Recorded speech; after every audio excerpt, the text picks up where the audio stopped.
Dieu, nous vous saluons dans le nom précieux de Jésus-Christ de Nazareth. Ce matin, nous sommes encore là pour écouter la parole de Dieu. Amen. Amen. Nous allons lire dans notre texte de base dans Actes chapitre 1er. À partir de verset 1er à 14. Mais permettez-nous de lire de verset 12 à 14. Alors il retournait à Jérusalem. La montagne appelée des Oliviers, qui est près de Jérusalem, à la distance d'un chemin de sabbat. Quand il fut arrivé, il montait dans la chambre haute où il se tenait d'ordinaire.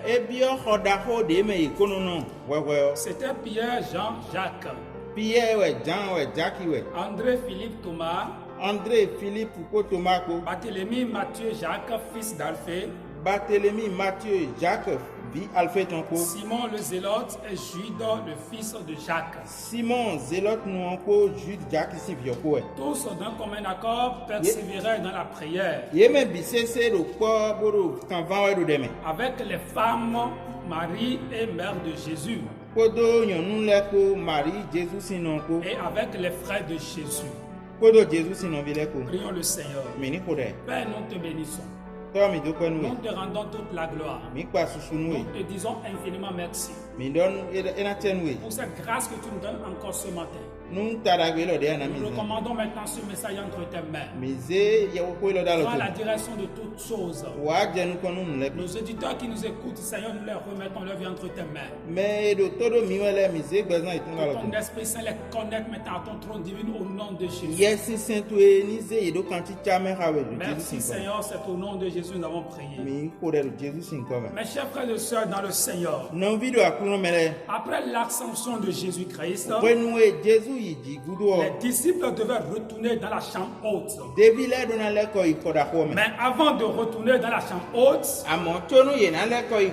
il faut emprunter le chemin qui les conduit à Jérusalem, là où se trouve la chambre haute. Mais pour aller, il faut emprunter un chemin, il faut une distance. C'est ça qui nous amène à vous proposer ce matin comme thème de notre message, le chemin de sabbat. Le chemin de sabbat. Les questions comme qu'est-ce qu'un chemin de sabbat? Et que dirons-nous de ce chemin? Feront l'objet de notre message. Mes chers frères et sœurs dans le Seigneur, dans notre texte de base où nous venons de lire, Jésus-Christ et tes disciples étaient donc sur le mont des Oliviers. Cette colline de Béthanie en face du temple. En ce lieu, Jésus adressa à ses disciples ces dernières paroles et ces dernières recommandations. Et alors qu'il leur parlait, il fut enlevé et le ciel, il fut élevé plutôt au ciel. Les disciples commençaient pas maintenant à regarder Jésus quand il montait au ciel. Ils sont en train de regarder Jésus jusqu'au point que Jésus-Christ est parti complètement. Mais les disciples, au lieu de retourner à Jérusalem dans la chambre haute, ils étaient restés là en train de fixer encore de regard au ciel. Et il faut que deux anges descendaient d'abord pour leur dire de retourner à Jérusalem pour attendre maintenant le consolateur dans la chambre haute.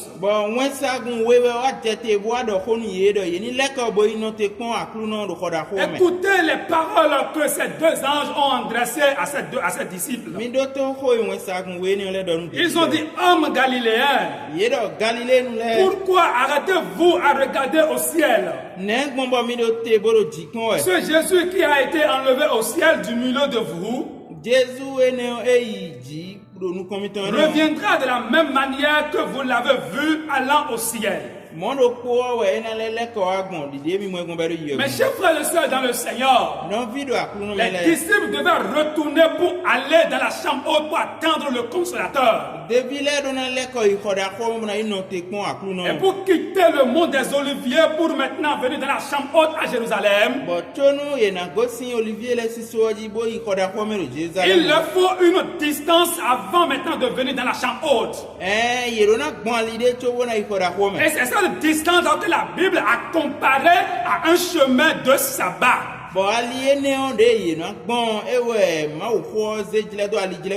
Alors, qu'est-ce que nous pouvons maintenant comprendre par le chemin de sabbat, mes frères et sœurs? Le chemin de sabbat, c'était une expression juive pour désigner la distance maximale que le juif pouvait parcourir selon la loi. Ce n'était pas une longue distance. C'est à peine 1 kilomètre de distance. Et c'est cette distance que les disciples devaient parcourir de Mont des Oliviers pour maintenant venir attendre le Consolateur dans la chambre haute à Jérusalem. Alors, qu'est-ce que nous pouvons maintenant dire de ce chemin de sabbat, mes chers frères et sœurs? Nous pouvons dire que c'est un chemin court mais négligé. Et tel que j'ai annoncé dans mon message, j'ai dit que ce chemin, c'est à peine 1 kilomètre de distance.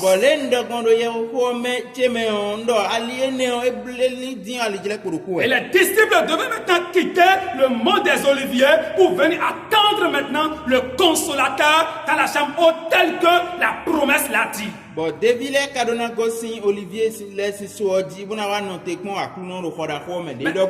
chers frères et sœurs dans le Seigneur, au moment où Jésus-Christ est en train maintenant de monter au ciel, c'est-à-dire quand Jésus-Christ fut ressuscité des morts, la Bible nous dit qu'il y a plus de 500 personnes qui ont vu Jésus-Christ de leurs yeux. Il y a plus de 500 personnes qui ont écouté cette promesse d'attendre le Consolateur dans la chambre haute à Jérusalem.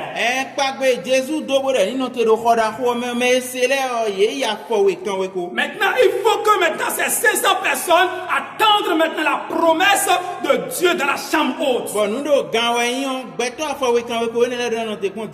Mes chers frères et sœurs dans le Seigneur, si nous prenons l'exemple maintenant des enfants d'Israël dans le désert, et si nous lisons dans Deutéronome chapitre 1er verset 2, la Bible nous dit quelque chose. Moïse est en train de conduire les enfants d'Israël vers la terre promise. Et normalement, il devait faire 11 journées dans le désert. Mais la Bible nous dit qu'à cause de leur incrédulité, ils ont passé 38 ans dans le désert. Mes chers frères et sœurs dans le Seigneur, c'est le même cas pour les disciples qui ont vu Jésus-Christ monter au ciel. On a dit qu'il y a plus de 500 personnes qui ont vu Jésus-Christ. Mais quand on a compté ceux qui étaient restés dans la chambre haute en train de prier le jour de la Pentecôte, on a vu 120 personnes. Ce qui veut dire que quelque chose est passé sur le chemin. Pour retourner maintenant pour attendre Christ dans la chambre haute,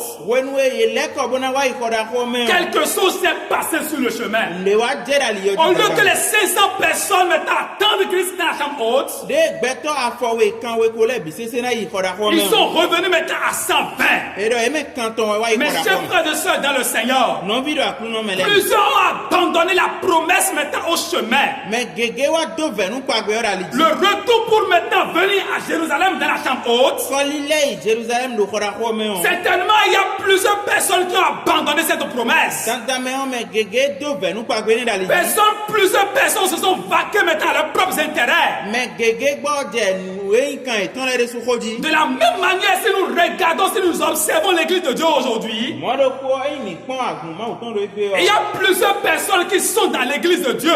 Et depuis leur conversion, ils étaient nombreux dans l'église. Mais depuis qu'ils sont dans l'église, ils ne sont pas encore baptisés du Saint-Esprit. La promesse faite pour les disciples, c'est d'attendre le consolateur dans la chambre haute.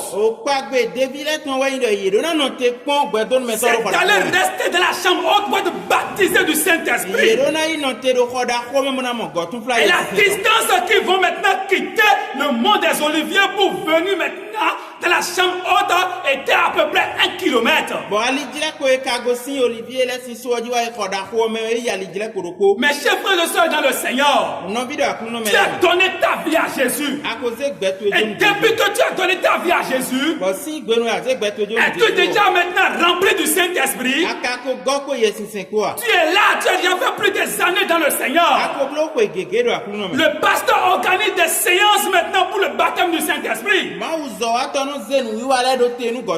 tu restes toujours là sans être baptisé. Et tu es là maintenant à avancer des arguments. Pendant ce moment, il y a des gens qui se sont convertis, ça n'a pas fait 1 an. Mais ceux-là ont déjà été baptisés du Saint-Esprit. Mes chers frères et sœurs dans le Seigneur, laisse-moi te dire ce matin, depuis le jour de ta conversion, tu n'as pas besoin de faire des années avant d'être baptisé du Saint-Esprit. Si tu es dans ce cas maintenant ce matin, il faut que tu revoies maintenant ta vie. Il faut que tu revoies encore maintenant ta manière de vivre avec le Seigneur. Que le Seigneur nous aide ce matin. Le chemin de sabbat. Le chemin de sabbat, c'est un chemin commun spirituellement exigeant. Si nous lisons dans Ésaïe chapitre 58, versets 13 et 14, la Bible nous dit ceci. Si tu retiens ton pied pendant le sabbat, pour ne pas faire ta volonté en mon séjour, si tu fais du sabbat tes délices, pour sanctifier l'Éternel en le glorifiant, et si tu l'honores en ne suivant point tes voies, en ne te livrant pas à des penchants et des vains discours, alors tu mettras ton plaisir en l'Éternel. Et je te ferai monter sur la hauteur du pays. Je te ferai jouir de l'héritage de Jacob. Ton père, car la bouche de l'Éternel a parlé. Mon frère, ma soeur, toi qui m'écoutes ce matin, c'est ce que la parole de Dieu a dit. La Bible dit si tu retiens ton pied pendant le jour de sabbat, ce qui veut dire qu'avant de prendre le chemin du sabbat, nous devons garder notre pied. Nous devons retenir notre pied. Si la Bible est en train de dire retenez maintenant notre pied, mes chers frères et sœurs, c'est de marcher selon maintenant les commandements de Dieu. C'est de marcher selon les prescriptions divines. Mais si tu n'es pas prêt de marcher selon les prescriptions divines, tu ne peux jamais venir de la chambre haute. Plusieurs ont écouté la promesse de Dieu sur les monts des Oliviers. Mais c'est à peine 120 personnes qui se sont maintenant restées dans la chambre pour être baptisées du Saint-Esprit. Es-tu prêt ce matin pour recevoir la puissance de Dieu? Es-tu prêt ce matin pour être baptisé du Saint-Esprit? Il faut que tu revoies encore ta vie. Il faut maintenant que sur le chemin de sabbat que tu es, tu revois encore maintenant ta vie avec le Seigneur. Il faut que tu marches dans la sanctification. Il faut que tu marches maintenant dans la sanctification avec le Seigneur. Le chemin de sabbat. C'est un chemin d'obéissance. Mes chers frères et sœurs dans le Seigneur, si nous lisons bien dans la parole de Dieu, nous connaissons bien l'histoire de Paul. C'est-à-dire Saul qui est devenu l'apôtre Paul. Avant, Saul était le persécuteur des chrétiens. C'est quelqu'un qui persécutait maintenant les chrétiens. C'est quelqu'un qui massacrait les chrétiens. Il obéissait à ses pères ou bien il obéissait maintenant aux traditions de ses pères. Mais un jour sur le chemin de Damas, le Seigneur Jésus-Christ l'a rencontré. Et quand le Seigneur Jésus-Christ l'a rencontré, le Seigneur a changé sa vie. Mes chers frères et sœurs, le Seigneur a changé sa vie. Et la Bible nous a dit que le Seigneur a envoyé Ananias vers maintenant l'apôtre Paul. Saul qui est devenu l'apôtre Paul, le Seigneur a envoyé Ananias vers lui. Pour dire, prie pour lui. Et la Bible nous a dit, quand Ananias a imposé les mains maintenant là-bas au Saul qui est devenu l'apôtre Paul, la Bible dit qu'il fut guéri et il est rempli du Saint-Esprit. Ce qui nous veut dire que même après ta conversion, tu n'as pas besoin de passer des années avant d'être rempli du Saint-Esprit.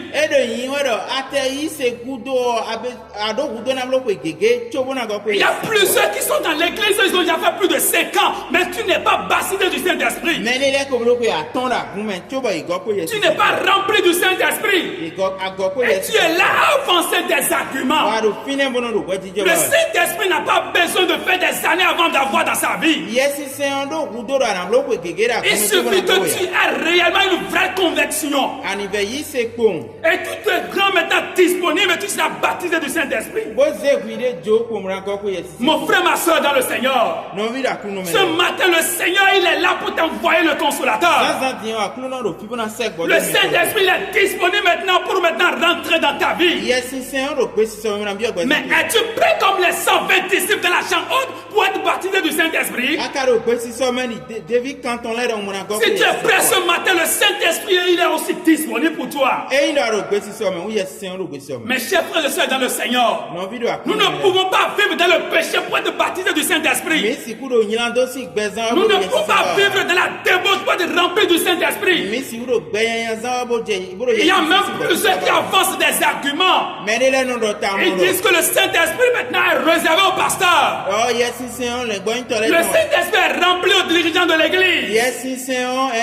Laisse-moi te dire ce matin que cela est faux. Le Saint-Esprit est disponible à quiconque a le désir et la soif maintenant d'avoir le Saint-Esprit dans sa vie. La Bible a dit que ces 20 personnes se sont réunies dans la chambre haute. Et ils étaient dans l'esprit de prière. Ils priaient, ils attendent le Saint-Esprit. Est-ce que ce matin tu as maintenant la soif de recevoir le Saint-Esprit dans ta vie? Es-tu dans une prière es-tu dans un esprit de prière?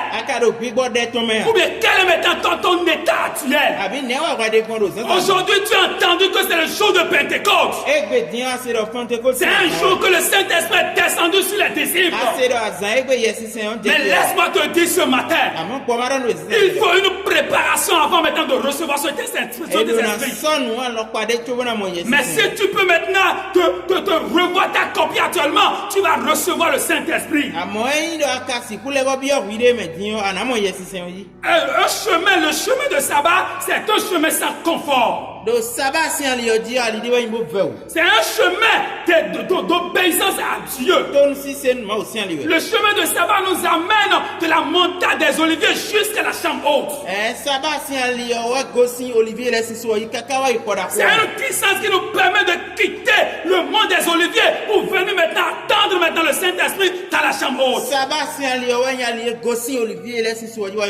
Mes chers frères et sœurs dans le Seigneur, si nous lisons dans 2 Samuel chapitre 6 de verset 1 à 10,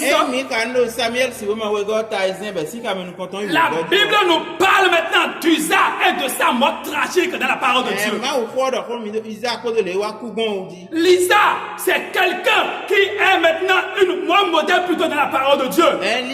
On nous a dit que la faute revient surtout à David. Celui-ci voulait maintenant ramener l'arche de l'alliance à Jérusalem. Il ne choisit pas les voies et les moyens de Dieu, mais ceux du monde. La Bible nous a dit que les Philistins ont pris l'arche plutôt de l'alliance. Mais comme les Philistins n'étaient pas en contact, ils n'arrivaient pas à écouter la voix de Dieu. La Bible a dit qu'ils ont construit un chariot et ils ont mis l'arche de l'alliance sur ce chariot. Cela, selon les prescriptions divines, l'arche de l'alliance ne devait même pas rester sur maintenant un chariot. Et la Bible nous a dit qu'en allant, ce l'arche de l'alliance a voulu maintenant tomber et puis Uza a voulu maintenant attraper, comment disait l'arche de l'alliance. Et on a dit qu'automatiquement, comme ce n'est pas autorisé à Uza ou bien n'importe qui de toucher l'arche de l'alliance, la colère de Dieu est descendue, il a frappé Uza.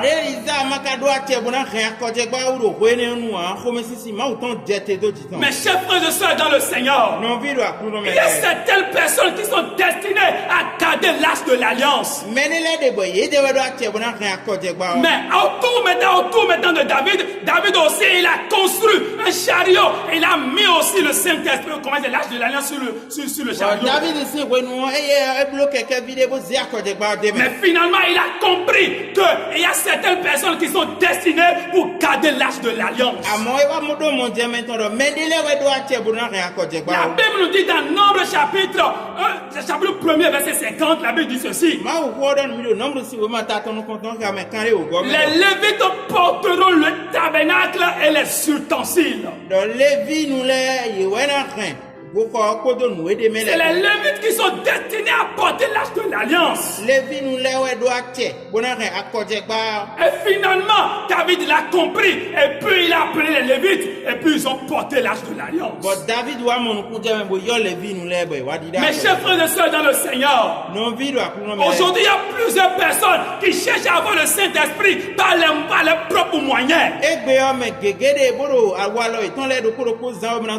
Il y a des gens qui sont dans l'église aujourd'hui et ils croient que par leur méthode, leur stratégie, ils peuvent être remplis du Saint-Esprit. Laisse-moi te dire quelque chose aujourd'hui ce matin.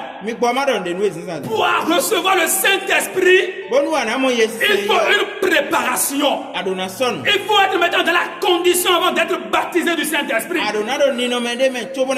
Il faut être prêt pour être baptisé du Saint-Esprit. On ne se lève pas du jour au lendemain pour être baptisé du Saint-Esprit. Mais cela demande une préparation. Le chemin de sabbat. Un chemin de puissance. Un chemin de puissance. Sur ce chemin de sabbat, la Bible nous dit que ce chemin est un chemin de puissance. C'est sans les chariots du monde. C'est sans les chariots du monde. Et à pied que le monde romain plutôt fut bouleversé par les apôtres. Le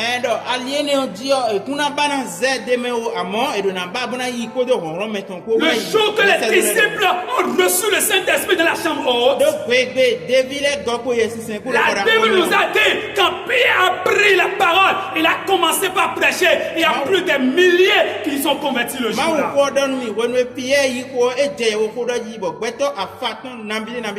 Quand nous nous préparons pour être baptisés du Saint-Esprit, nous avec le Saint-Esprit nous pouvons bouleverser le monde entier. C'est pourquoi ce matin je t'invite maintenant à avoir la soif du Saint-Esprit. Tu as souvent entendu parler du Saint-Esprit. Tu as souvent entendu parler du jour de Pentecôte. Mais mon frère, laisse-moi te dire ce matin que le Saint-Esprit est là. Car quand nous lisons dans Actes chapitre 1 verset 8, la Bible nous dit ceci. Le Saint-Esprit survenant sur vous.